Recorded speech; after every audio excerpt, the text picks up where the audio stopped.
Somehow, everyone around you looks rich. New cars in every driveway, new phones every year, vacations posted every few months, restaurants that cost more than your first paycheck ever did. And somehow, at the exact same time, everyone feels broke. How can both of those things be true? How can people look this wealthy and still feel like they're one bad month away from falling apart? It's 11:47 p.m.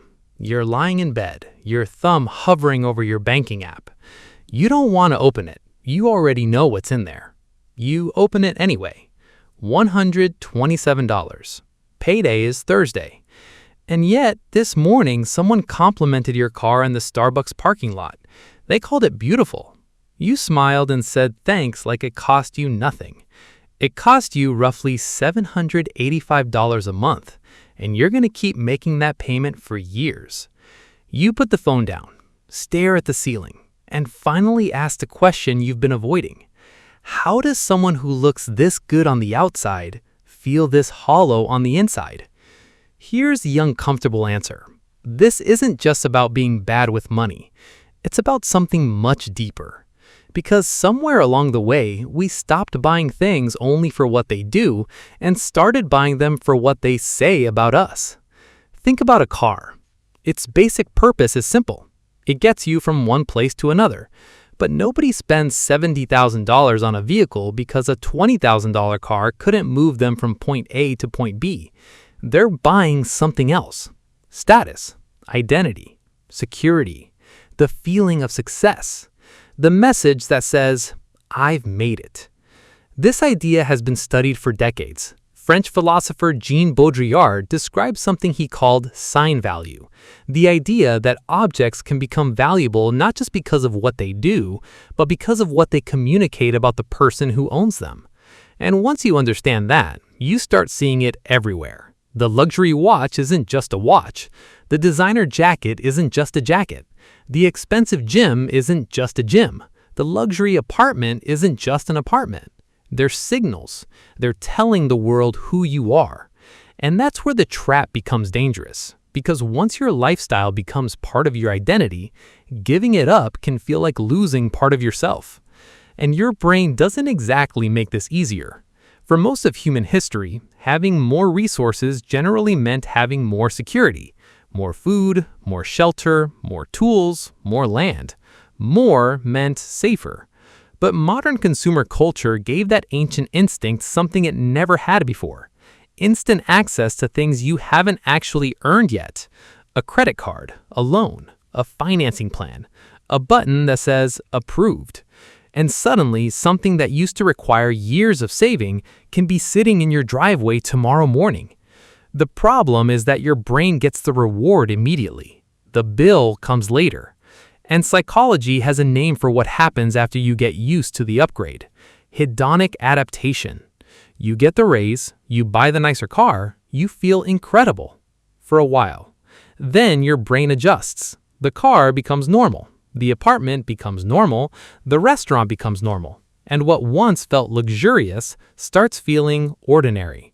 So you upgrade again and again and again. The finish line keeps moving. That's why lifestyle inflation is so dangerous. It doesn't require you to become reckless. It only requires your spending to rise every time your income does. And Americans are borrowing enormous amounts of money to maintain that lifestyle. The Federal Reserve Bank of New York reported that total U.S. household debt reached about $18.8 trillion in the first quarter of 2026. Auto debt alone was around $1.69 trillion. And in the second quarter of 2026, Americans originated about $211 billion in auto loans, a record according to the New York Fed. Think about what that means. We're not just buying transportation anymore. We're financing lifestyles.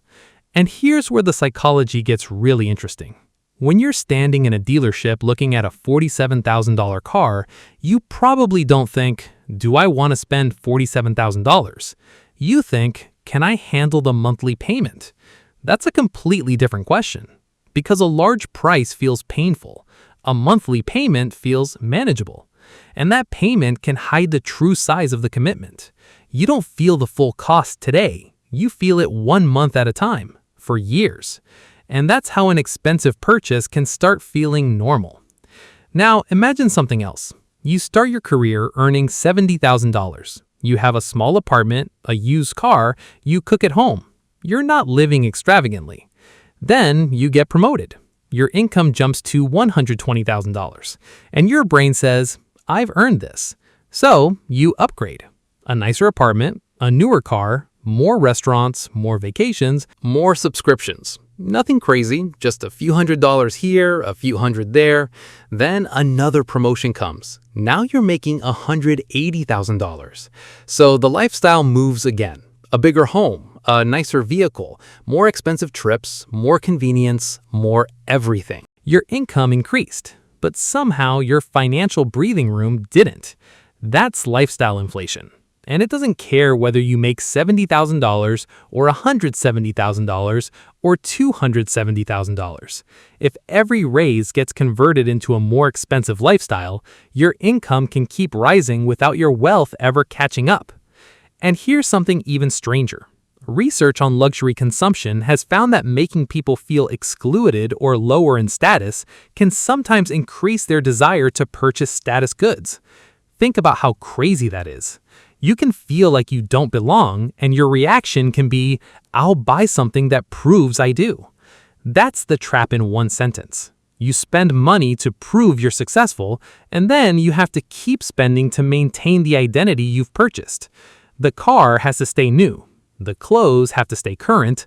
The apartment has to stay impressive. The vacations have to keep coming. Because eventually, you're not just paying for the things. You're paying to remain the person those things told everyone you were. Now, let's go back to that $785 car payment. What happens if you don't spend it?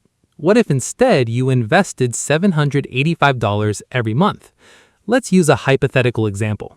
Assume an average annual return of 8% compounded monthly for 30 years. No taxes, no fees, no guarantee, just a mathematical illustration. That $785 monthly contribution could grow to roughly $1.1 million. $1.1 million. Pause on that. The same monthly amount that feels like it's just my car payment could potentially become more than $1 million over 30 years if invested consistently at that hypothetical return. That's the opportunity cost nobody shows you at the dealership. And that's why this isn't really about cars.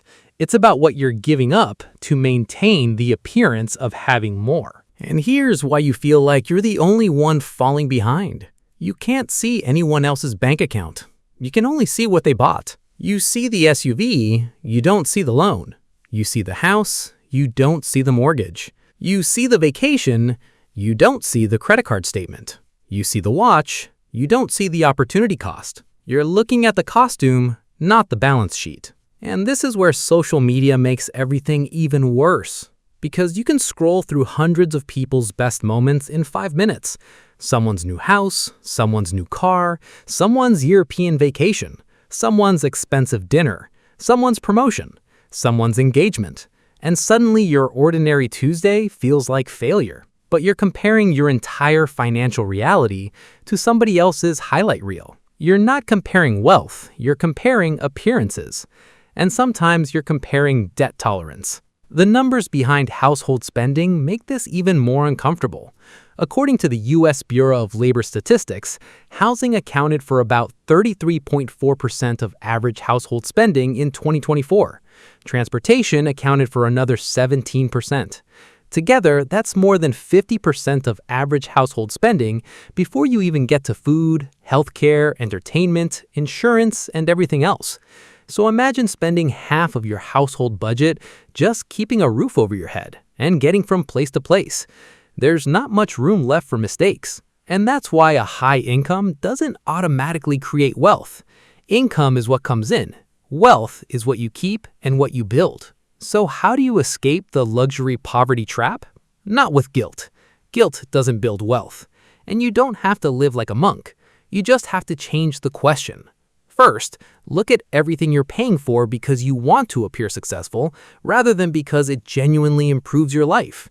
Then look at the recurring expenses, the subscriptions, the memberships, the upgrades, the payments you barely notice anymore. Because $10 doesn't feel like much, neither does $30, neither does $100, until they're repeated every month for years. And then there's the biggest change of all. Before making a major purchase, stop asking, "Can I afford the monthly payment?" Ask, "What will this purchase cost me 20 years from now?" Because a monthly payment is designed to feel small. A 20-year opportunity cost forces you to see the bigger picture.